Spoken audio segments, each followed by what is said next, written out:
কিরে তুই অন মসজিদের সামনে দাঁড়ায় রইলি? দাঁড়ায় রয়েছি। তুই আমার বন্ধু না কেরে? আমি হিন্দু দিকা তখন মসজিদের সামনে দাঁড়ানো কি নিষেধ নাকি? না না, নিষেধ হইব কে লিগা? তুই যদি ফাঁক থাকস তাহলে তো মসজিদের ভিতরে যাইতে পারবি।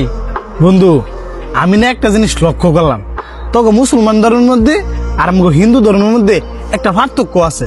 আর ওটা পার্থক্য তো থাকবোই, তগো ধর্ম আলাদা আমগো ধর্ম আলাদা। তুই বুঝস নাই আমি কোন পার্থক্যের কথা কইছি? এই যে তখন মসজিদের মধ্যে ধনী গরিব ছোট বড় সবাই একসাথে নামাজ পড়ে। আমরা সবাই একসাথে নামাজ পড়ি, তোরা হিন্দুরা তো সবাই একসাথে পূজা দেস। না, আমগো মন্দিরের মধ্যে গেলে বড় লোকরা আগে পূজা দেয় আর গরিবরা পরে।